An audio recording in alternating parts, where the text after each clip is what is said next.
Human immunodeficiency virus. It have lots of symptoms. इस कार्यक्रम के माध्यम से हम लोगों ने एड्स HIV के विषय में जानकारी प्राप्त करी है। जो मेरे आसपास के लोग हैं, जो औरतें हैं जो ना मतलब शिक्षित नहीं हैं, उन लोगों को बता के जागरूक करूँगी। बच्चों को भी पता ही नहीं है कि यदि कुछ इस तरह की समस्या हो तो हमें कहाँ जाना चाहिए।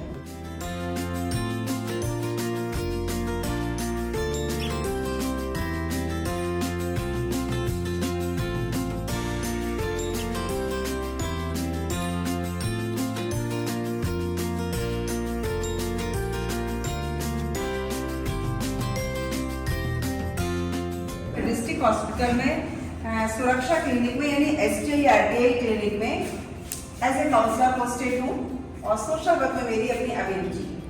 तो इसलिए मुझे इस जगह जॉब करते हुए बहुत ग्रेसफुल फील होता है कि मैं जॉब के साथ साथ धनार्जन के साथ साथ कुछ सोशल वर्क भी कर पाती हूँ।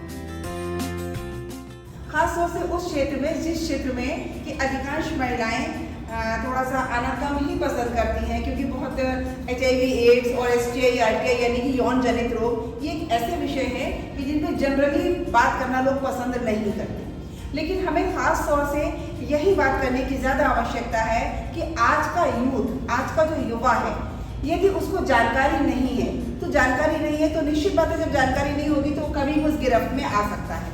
और हमें यूथ को बचाने की सबसे ज़्यादा ज़रूरत है। ठीक है, तो हम कैसे बचाएंगे? हम अपने यूथ को जागरूक करेंगे।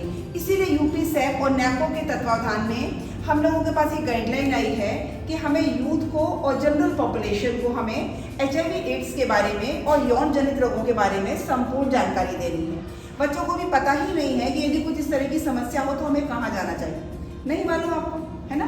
तो वैसे कुछ प्रॉब्लम्स ऐसी होती हैं कि गर्ल्स की जो आपस में घर में अगर शेयर भी करती हैं तो उनकी माँ, भाभियाँ, बहनें बोलती हैं ऐसा सबको होता है, होने दो, ठीक है ना। कुछ प्रॉब्लम्स ऐसी होती हैं, अभी हम बात करेंगे उस पर भी आपसे। तो सबसे पहले हम HIV एड्स पे बात करते हैं। HIV एड्स, सबसे पहले तो आप लोग ये बताइए, आप लोगों को क्या पता है कि HIV इन्फेक्शन अगर हो गया एक बार तो कभी ठीक हो सकता है या नहीं? क्या जानकारी है बताइए। हाँ बोलो बेटा।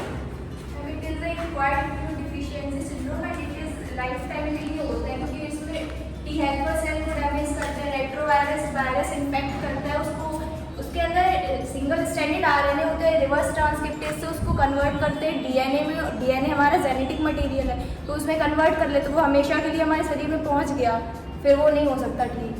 Very good.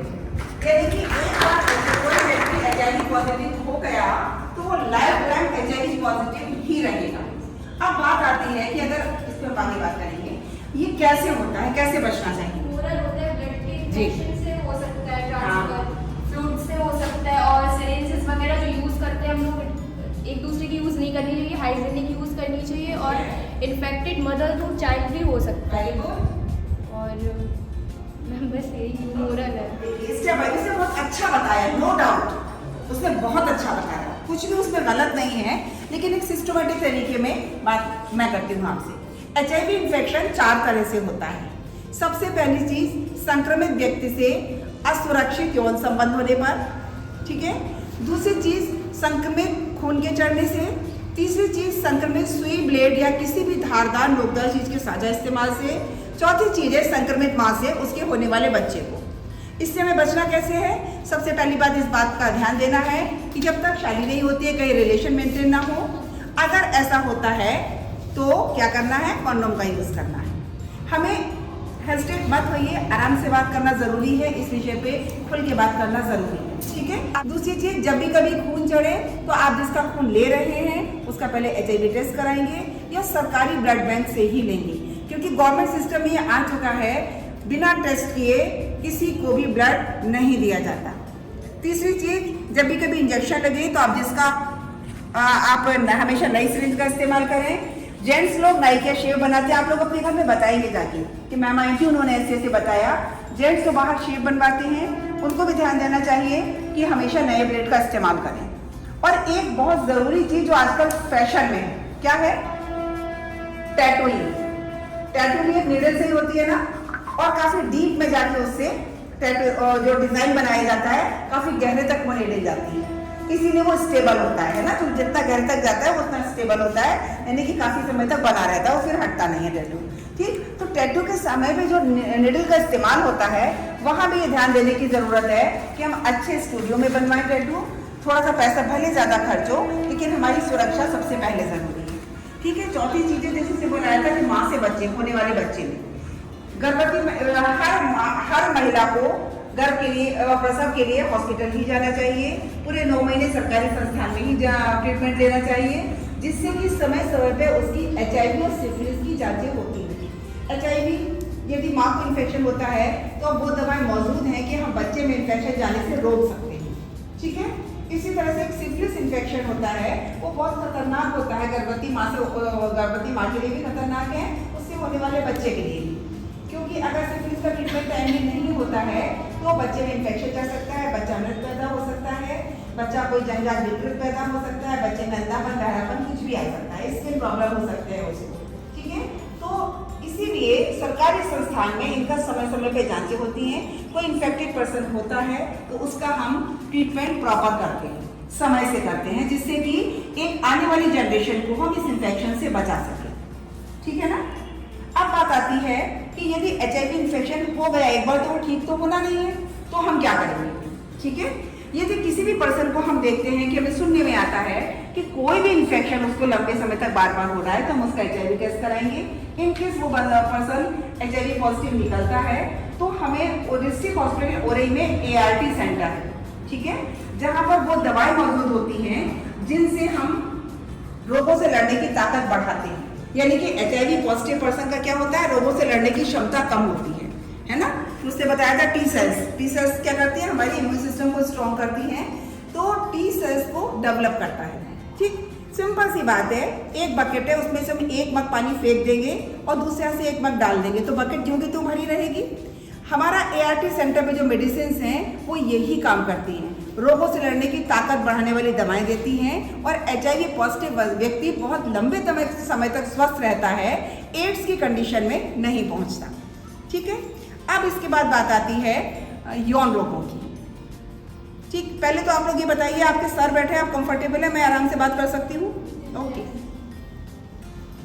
महिलाओं पुरुषों के यौन रोग थोड़े से अलग अलग होते हैं, कुछ कॉमन है, कुछ अलग अलग हैं। ठीक, वो रोग जो शारीरिक क्रिया के द्वारा एक से दूसरे में पहुंचते हैं वो यौन रोग कहलाते हैं। और इसके साथ साथ एक है RTI, रिप्रोडक्टिव ट्रैक्ट इन्फेक्शन, यानी कि जनन तंत्र में अपने आप से इन्फेक्शन होने वाले, इन्फेक्शन को रिप्रोडक्टिव ट्रैक्ट इन्फेक्शन कहलाते हैं। ठीक, अब उनमें क्या होता है, महिलाओं को सफ़ेद पानी की शिकायत हो सकती है, बच्चियों में खास तौर से ये प्रॉब्लम देखने में आती है कि उनको वाइट डिस्चार्ज की प्रॉब्लम होती है, पेट के नीचे दर्द होता है, नाभि के नीचे वाले हिस्से में, पीरियड इरेगुलर होता है। ठीक है ना, होता है ना, ऐसी समस्याएं बहुत ज़्यादा बच्चों में होती हैं।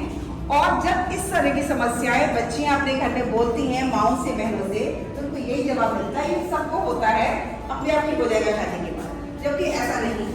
कोई भी इन्फेक्शन है तो हमें क्या करना है, हॉस्पिटल जाना है, आपके आटा में वो दवाएं उपलब्ध नहीं है। मेरे यहाँ डिस्ट्रिक्ट हॉस्पिटल में सुरक्षा क्लिनिक में इसकी सारी दवाएं मौजूद है, कोई पैसा नहीं लगता, फ्री ट्रीटमेंट होता है।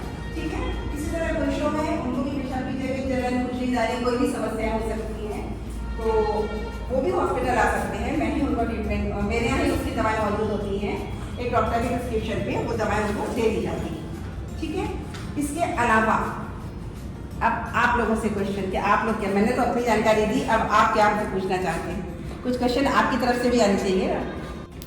हाँ बोलो। ये HIV और एड्स के लक्षण कैसे बता सकते हैं, कि लक्षण कैसे? मैंने आपको बताया ना कि HIV का वायरस हमारी रोगों से लड़ने की क्षमता को कम करता है।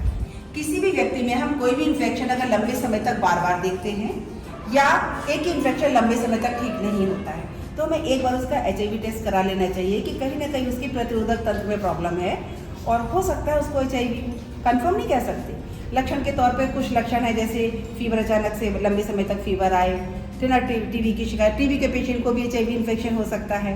ठीक, और इसके अलावा वजन अचानक से कम हो जाए, लूज मोशन ठीक ना हो, मुँह में छाले होने लगे।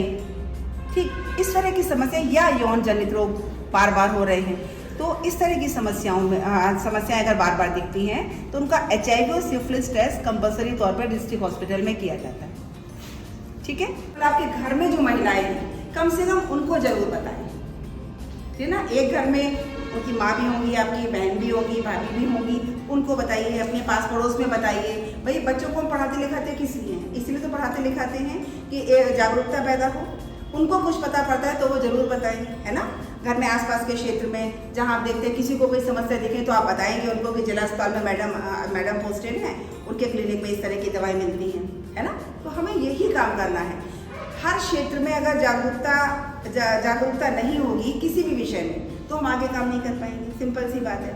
आपको जो पता पड़ा है आप अन्य लोगों तक अपना, आपको जो जानकारी मिली है अन्य लोगों तक आप पहुँचाएंगे, है ना। अवेयरनेस होने का यही मतलब है ना, अवेयरनेस का मतलब तो यही है, ठीक ना, कि हम ज्ञान को अपने तक रख लें, है ना। तो बस इस चीज़ का ध्यान रखिए। इसके अलावा और कोई बात, हाँ एक विषय में मुझे और बात करनी थी, खासतौर से फीमेल हाइजीन पर।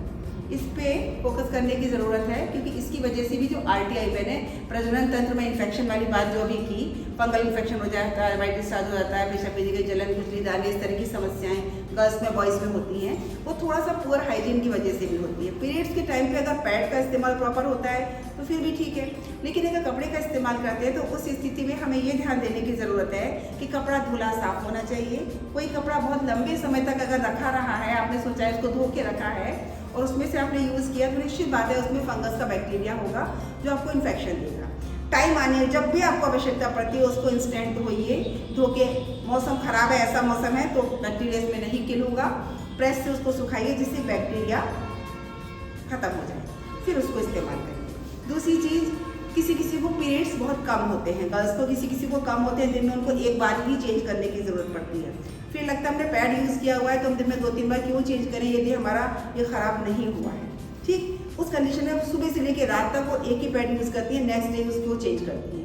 ये एकदम गलत प्रैक्टिस है। एक दिन में कम से कम 3 बार आपको उसको रिमूव करना है, नेक्स्ट नया यूज़ करना है। अगर आप इन चीज़ों का थोड़ा थोड़ा ध्यान रखेंगे तो RTI प्रॉब्लम से लंबे समय तक बचे रह सकते हैं, ठीक है।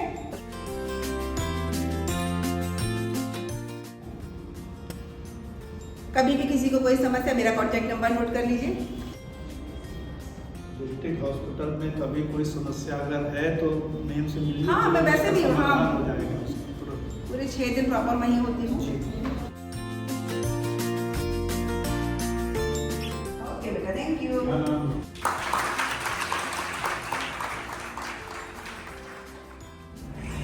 देखिए अभी आदरणीय डॉक्टर स्वाति मैम ने बहुत अच्छी बात बताई आपको। ये 95 की बात है। रामपुरा एक विनोद नाम का एक शख्स था जिसको सबसे पहले एड्स हुआ था और उस खबर को सबसे पहले हम लाए थे, ठीक 8 दिन बाद वो एक्सपायर कर गया था। दूसरा एक गांव है टीहर है, वहाँ भी एक ड्राइवर होता था, उसको भी हुआ था, उसको भी हम लोगों ने उसको सामने लाया था और वो भी 15 दिन बाद खत्म हो गया, ध्यान नहीं दे पाते थे। तो ऐसे उस क्षेत्र में काफ़ी फैला, अब तो खैर काफ़ी रोकथाम हो गई। अपने उरई में भी ऐसे कई मामले आए बीच में, आप लोगों की नज़र में आए, लेकिन वो सामाजिक भय के कारण वो चीज़ें सामने नहीं आ पा रही। अकेले शारीरिक संबंधों से ये रोग नहीं होता, और भी कुछ लापरवाही के माध्यम से ही होता है कि कोई भी जैसे जो खासतौर से जो व्यसन करते हैं, ये स्मैक पीते हैं, वो सब हाँ वो निडल प्रयोग करते हैं। तो हमें इन सब चीज़ों का ध्यान देना है। आप स्वस्थ हैं अच्छी बात है, लेकिन दूसरे लोग भी स्वस्थ रहें ये भी आपका दायित्व है। आप लोग शिक्षित हैं, ठीक है, आप लोग शिक्षा ग्रहण कर रहे हैं, तो ये सामाजिक परिवेश में अगर हमको रहना है तो हमें वो दायित्व भी निभाना है। सिर्फ अपने लिए नहीं जीना है, हमें समाज के लिए भी जीना है। ये भावना अपने भीतर पैदा करना है। हमने बहुत अच्छी तरीके से जी लिया, कोई फ़ायदा नहीं है, ठीक है। लोग भी, आपके पड़ोस के लोग भी अच्छे प्रकार से जीवन जी रहे हैं, ये भी दायित्व आप लोगों का होना चाहिए। और शिक्षा हमको यही सिखाती है। शिक्षा के लिए मार्कशीट से प्राप्त नहीं होती है, आप समाज से भी शिक्षित होइए और किताबों से भी शिक्षित होइए, ये दोनों चीज़ें हैं। Just asking about AIDS, human immunodeficiency virus. वैसे जो वायरस ये इफ़ेक्ट करता है माइक्रोफेजेस को, जो कि उसको बोला जाता है एक्वायर्ड इम्यूनोडिफिशियंसी वायरस, जो सिंड्रोम है, जो एक्चुअल इसकी कोई बीमारी नहीं है कि यही एक सिम्टम्स है, क्लियर सिम्टम्स है, it have lots of symptoms. तो इम्यून सिस्टम को इफ़ेक्ट करता है, तो उसकी वजह से काफ़ी सारी बीमारियां देखने को मिलती है, फीवर सभी कुछ देखने को मिलता है। इम्यूनिटी को अफेक्ट करता है। डिसऑर्डर है कोई, मतलब इन्फेक्शन बैक्टीरिया से नहीं है, सिम्टम्स है पूरा।